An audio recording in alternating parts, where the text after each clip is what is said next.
Hello and welcome to our channel study now DSL। तो दोस्तों, जैसा कि आपको मालूम है कि अभी जो हम लोग पढ़ रहे हैं टेंस के पार्ट के बारे में पढ़ रहे हैं, तो मैं आज आपके लिए लेके आया हूँ टेंस का पार्ट 4, जिसमें हम डिस्कस करेंगे सिंपल प्रेजेंट टेंस का, असर्टिव सेंटेंस का, नेगेटिव सेंटेंस। मैंने पिछले वीडियो यानी कि पार्ट 3 में असर्टिव सेंटेंस के बारे में आपको बतला दिया है।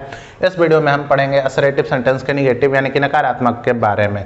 तो सबसे पहले जान लें कि इसे बनाने का जो नियम होता है, अच्छा नेगेटिव मतलब नहीं वाला, मैंने आपको पार्ट 2 में ये सारा जो चीज़ है बतला दिया है मैंने, ठीक है। इस वीडियो में मैं आपको बनाने का नियम बताऊंगा, बनाया कैसे जाता है, कैसे सेंटेंसेस दिखते हैं, सारा चीज़ हम देखेंगे, ठीक है। सबसे पहले बनाने का नियम देख लेंगे कि इसमें भाई सहायक क्रिया के रूप में डू और डज का इस्तेमाल होता है, लेकिन कहा गया है कि अगर, देखिए कहा गया है कि अगर कर्ता थर्ड पर्सन का सिंगुलर नंबर में हो तो सहायक क्रिया के रूप में डज का इस्तेमाल होगा, लेकिन अगर कर्ता थर्ड पर्सन के सिंगुलर नंबर में नहीं हो, यानी कि थर्ड पर्सन के सिंगुलर नंबर को छोड़ के कोई और भी हो जाए, ठीक है, तो उसके साथ हम डू का इस्तेमाल कर लेंगे। मैं यानी उसके सहायक क्रिया के रूप में हम डू का इस्तेमाल कर लेंगे, यानी कि एक्सिलरी वर्ब के रूप में हम डू का इस्तेमाल कर लेंगे। फिर से एक बार रिपीट करते हैं कि अगर एक्सिलरी वर्ब के रूप में आपको डू डज लगाना है, चूंकि इसमें नेगेटिव सेंटेंस बनाने के दौरान डू डज हमारा ही लगेगा, ठीक है। तो अगर कर्ता थर्ड पर्सन का सिंगुलर नंबर होगा तो एक्सिलरी वर्ब के रूप में क्या लगाइएगा, आप डज लगाइएगा। अगर कर्ता जो है थर्ड पर्सन का सिंगुलर नंबर को छोड़ के कोई और हो जाएगा तो उसके एक्सिलरी वर्ब के रूप में डू लगाएंगे आप। और ये आपको मालूम है, मैं पिछले 2 वीडियो से डिस्कस कर रहा हूँ कि भाई थर्ड पर्सन का सिंगुलर नंबर, थर्ड पर्सन का सिंगुलर नंबर, थर्ड पर्सन का सिंगुलर नंबर, आप इसे ध्यान देंगे। आपको पार्ट 2 में भी इसके बारे में बतलाया गया है और पार्ट 3 में भी इसके बारे में बतलाया गया है। चलिए, दूसरा जो बनाने का नियम है वो कहता है कि क्रिया का पहला रूप ही केवल लगेगा। आपको मैंने कई बार बतलाया है कि बनाने का नियम जो है वो केवल और केवल 2 ही चीज पे लागू होता है। सबसे पहला लागू होता है बनाने का नियम सहायक क्रिया पर, और दूसरा जो होता है वो होता है क्रिया पर, ठीक है।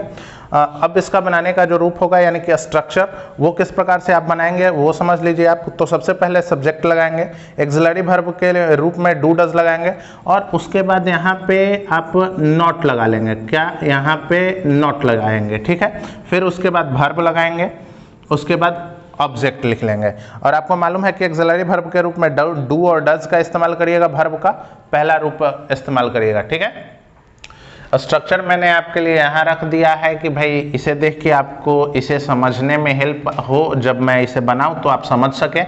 तो स्ट्रक्चर आपको मैंने पीछे वाले स्लाइड में बतला दिया है कि सबसे पहले सब्जेक्ट लिखिएगा, फिर एक्सिलरी वर्ब, और एक्सिलरी वर्ब के रूप में क्या लगाना है तो डू और डज, उसके बाद नॉट लगाना है, भी वर्ब का पहला रूप लगाना है, और उसके बाद ऑब्जेक्ट लगा देना है। चूंकि आपको मालूम है कि केवल और केवल बनाने का जो नियम होता है 2 ही चीज पे लागू होता है, एक एक्सिलरी वर्ब और दूसरा वर्ब। तो चलिए सबसे पहले बनाते हैं। इसमें भाई सबसे पहले हमें सब्जेक्ट बनाना है। तो सब्जेक्ट कौन है, राम आम नहीं खाता है, यानी कि राम कर रहा है काम, तो यहाँ पे सब्जेक्ट जो होगा वो होगा राम, ठीक है। तो राम यहाँ पे काम करने वाला है। उसके बाद एक्सिलरी वर्ब, तो राम जो होता है वो थर्ड पर्सन का सिंगुलर नंबर होता है, आपको स्लाइड पता होगा। तो राम के साथ डज का इस्तेमाल करेंगे हम, डज, ठीक है। उसके बाद हम नॉट का इस्तेमाल कर लेंगे, फिर इट का इस्तेमाल कर लेंगे, जो वर्ब है, और वर्ब का पहला रूप ही यानी कि उसका ओरिजिनल मीनिंग जो होता है वही होता है उसका पहला रूप, ठीक है। और उसके बाद मैंगो। एक बात मैं आपको बता देना चाहता हूं कि आप चाहें तो डू नॉट के जगह पर इधर जरा सा देख लें, डू और नॉट जो अलग अलग आप लिखते हैं, इसके जगह पर डोंट भी लिख सकते हैं, या डज नॉट जो आप लिखते हैं अलग अलग, इसके जगह पे डजंट भी लिख सकते हैं। ये आप ध्यान रखेंगे, कंफ्यूज ना होंगे आप।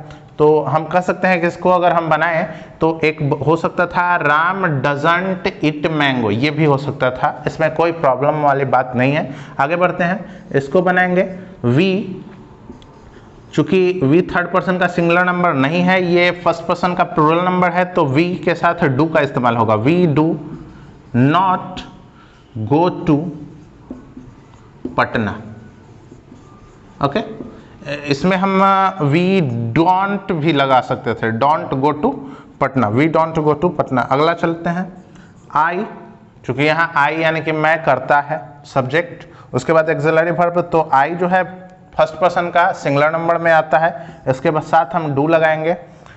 आगे बढ़ेंगे तो डू के बाद हो जाएगा आपका नॉट, उसके बाद हो जाएगा रीड, सॉरी, मैं तुम्हें पढ़ाता हूँ। I do not teach, sorry teach हो जाएगा यहाँ, टीच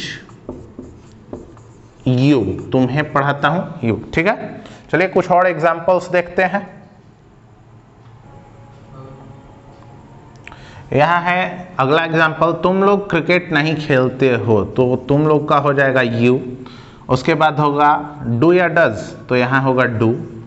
चूंकि तुम लोग थर्ड पर्सन का सॉरी सेकेंड पर्सन का प्लूरल नंबर में आ जाएगा, you do not play cricket. Okay, देखिए यहाँ पे एक बन सकता था यू डोंट प्ले क्रिकेट, वो भी आपका सही होता। आगे देखते हैं, दे डू नॉट, अच्छा डू नॉट क्यों, क्योंकि वे लोग जो है वो थर्ड पर्सन का प्लूरल नंबर होता है, तो they do not walk on the road, walk on the road. ठीक है, आगे बढ़ते हैं। अगला होगा द चिल्ड्रेन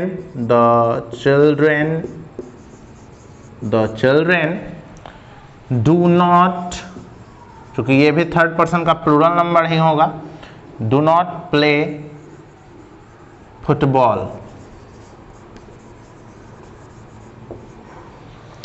चलिए अब आपके लिए कुछ और सवाल छोड़ देता हूं। कुछ सवाल हैं जो आपके लिए होमवर्क के रूप में मैं छोड़ रहा हूं, ये 5 सवाल।